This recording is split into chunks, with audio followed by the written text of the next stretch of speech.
Welcome friends, আমি সৌরভ। তো আমি এখন কথা বলবো অজয় দেবগন, মৃণাল ঠাকুর অভিনীত তাদের নতুন আপকামিং মুভি সন অফ সর্দার 2। তো এই মুভিটার ট্রেলার আজকে ড্রপ করা হয়েছে এবং ট্রেলারটা কেমন ছিল সেটা নিয়ে কথা বলবো।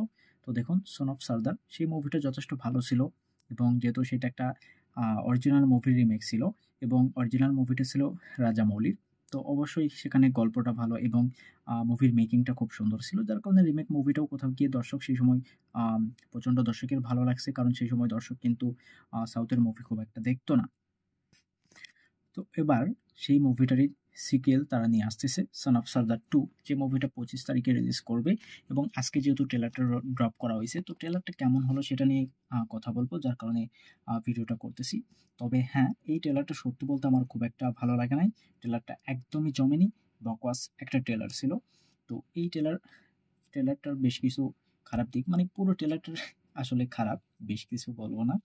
দেখুন, অজয় দেবগন তার যে ক্যারিয়ার এবং তিনি যে ক্যাটাগরির সিনেমাগুলো করে থাকেন, তো সেখান থেকে বলতে গেলে হ্যাঁ, তিনি যথেষ্ট ভালো কমেডি করে থাকেন। তার কমেডি মুভি আমরা দেখছি, দুর্দান্ত ছিল। তো এই ধরনের একটা কমেডি মুভি আসলে বর্তমান সময়ে, মানে 2025-এ এসে করাটা আমার কাছে সত্যি বোকামি মনে হইছে এবং তার ক্যারিয়ারের যে ডাউনফল সেটা তিনি নিজেই আসলে করতেছেন। এর কারণ হলো, এই ট্রেলারটা যারা দেখছে, আপনারা প্রত্যেকে জানাবেন যে এই ট্রেলারে কোথাও আপনি কমেডি পেয়েছেন বা কোথাও এই ট্রেলারটা কোথাও আপনাকে হাসাতে পারছে।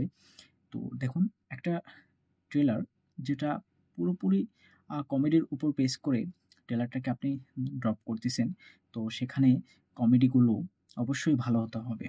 কমেডির লাইনগুলো ভালো হতে হবে এবং যে কমেডিগুলো দর্শককে হাসাতে পারবে। দর্শক ট্রেলার দেখেই মজা পাবে।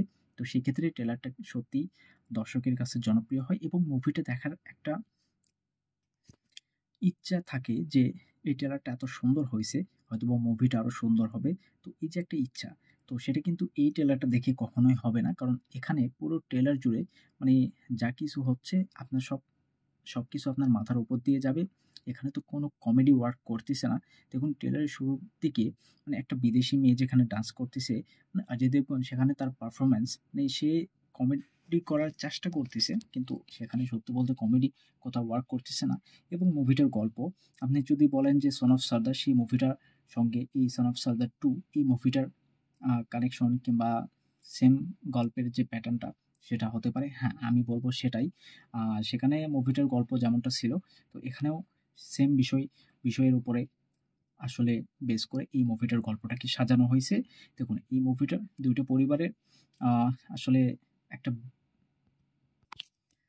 তো একটা বিয়েকে কেন্দ্র করে মুভিটার গল্প সাজানো হইছে এবং এই যে বিয়ে, তো এই বিয়েটা দিতে গিয়ে আসলে কি প্রবলেম হয়, তো সেটাই কিন্তু এই গল্পে দেখানো হবে 'সন অফ সর্দার 2' এই মুভিটাতে। তো দেখুন, একটা আ ছেলের পরিবার, তো যারা কিনা আসলে একটা আর্মি পরিবারের মেয়ের সঙ্গে তাদের ছেলের বিয়ে দিতে চাচ্ছে। তো সেখানে আ যে মেয়েটার সঙ্গে বিয়ে দেওয়ার কথা হচ্ছে বা যে মেয়েটার সঙ্গে বিয়ে হবে, তো সেই পরিবার থেকে কেউ কিন্তু আর্মি ছিল না এবং সেই পরিবারে, মানে একটা ফেক আর্মি অফিসার সাজানো হচ্ছে। সেই ক্যারেক্টারটা প্লে করতেছেন অজয় দেবগন এবং তার কিছু ছোট ও সিন আমরা দেখতে পেয়েছি, যেখানে একটা সিন আছে, দেখবেন যে বন্দুক দিয়ে আসলে বোতল ফাটানো এবং সেখানে অজয় দেবগন সে ধরা পড়তেছে এবং সে সেখানে যেভাবে কমেডি ক্রিয়েট করতেছে সেটা কিন্তু সেখানে ওয়ার্ক করে না। সেখানে আম মানে সত্যি বলতে কমেডি কোনো জায়গাতেই ঠিকমতো ওয়ার্ক করতেছে না। এত ভালো অ্যাক্টর এই মুভিটাতে আছে, কিন্তু তারপরেও কোথাও গিয়ে আমি সত্যি বলতে ট্রেলারটা দেখে মজা পাইনি। এবং এখানে মৃণাল ঠাকুর, তার যে ক্যারেক্টার, তো সে আসলে ফেক মাহাওয়ার ক্যারেক্টার প্লে করছে এবং শেষ পর্যন্ত হয়তোবা, মানে ক্লাইম্যাক্সের আগের দিকে এই বিয়েটা কোনো কারণে ভেঙে যাবে। বিয়ে হবে না। ছেলের বাড়ি থেকে সবকিছু বুঝতে পারবে যে আসলে সবকিছু এরা ফেক সাজিয়েছে। যার কারণে বিয়েটা ভেঙে যাবে এবং একটা সিন আছে, দেখবেন যে অজয় দেবগন মেয়েটাকে প্রমিস করতেছে যে তার বিয়েটা দিয়েই ছাড়বে। তো হয়তোবা ক্লাইম্যাক্সে গিয়ে একটা হ্যাপি এন্ডিং দেখানো হবে, মেয়েটার বিয়ে সম্পন্ন হবে। তো এর ভিতরে এই যে বিয়েটা সম্পন্ন হওয়ার আগ পর্যন্ত বেশ কিছু কমেডি হবে, বেশ কিছু আ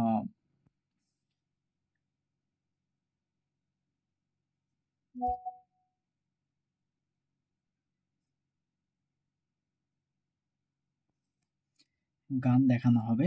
তবে আমার কিন্তু এই সন অফ সর্দার মুভিটার কোনো গানই সেই লেভেলের ভালো লাগে নাই। সত্যি বলতে গানগুলো আমার কাছে মনে হয়নি যে সন অফ সর্দার সেই মুভিটাতে যে গানগুলো ছিল প্রত্যেকটা গান দুর্দান্ত ছিল। সেই লেভেলের একটা গানও কিন্তু এই সন অফ সর্দার 2 এই মুভিটার হতে পারে নাই এবং ইভেন ট্রেলারে আমরা যে গানটা শুনতে পাচ্ছি পাঞ্জাবি একটা গান ইউজ করা হয়েছে সেই গানটা বেশ ভালো লাগতেছে ট্রেলারে। এখন দেখা যাক গানটা রিলিজ করলে কতটুকু ভালো লাগে কিংবা হলে গিয়ে এই গানটা কতটুকু ভালো লাগে। তবে এই ট্রেলারটা সত্যি একদম বকাস একটা ট্রেলার ছিল। অজয় দেবগনের বর্তমান ক্যারিয়ারে এসে এই ধরনের সিনেমা করা সত্যিই বোকামি হইছে এবং তিনি আ আ নিজের পাশে আসলে নিজেই বাঁশ নিয়ে নিছে। এতে করার কিছু নাই এবং মৃণাল ঠাকুর আসলে তার মতো একজন অ্যাক্টরস আ যার ক্যারিয়ারে সত্যি অনেক ভালো, ভালো সিনেমা আছে এবং তার হাতে কিন্তু বেশ ভালো, ভালো সিনেমা আছে। তো মৃণাল ঠাকুর আসলে তিনি কিভাবে এই ধরনের একটা সিনেমা চুজ করলো সেটা আমি বলতে পারব না। তবে এইটা তার সত্যিই অনেক বড় একটা ভুল হইছে। তো দেখা যাক আসলে লাস্ট অব্দি 'সন অফ সর্দার 2' এই মুভিটা কতটুকু কালেকশন করতে পারে লাইফ টাইমে। দেখা যাক কি হয়। তবে ট্রেলারটা সত্যি একদম বক্কাস একটা ট্রেলার ছিল। এই ট্রেলারটা আপনাদের কতটুকু কেমন লাগছে কমেন্টে জানাবেন। ভিডিও ভালো লাগলে একটা লাইক করবেন, শেয়ার করবেন, এই চ্যানেলটা সাবস্ক্রাইব করবেন। ধন্যবাদ।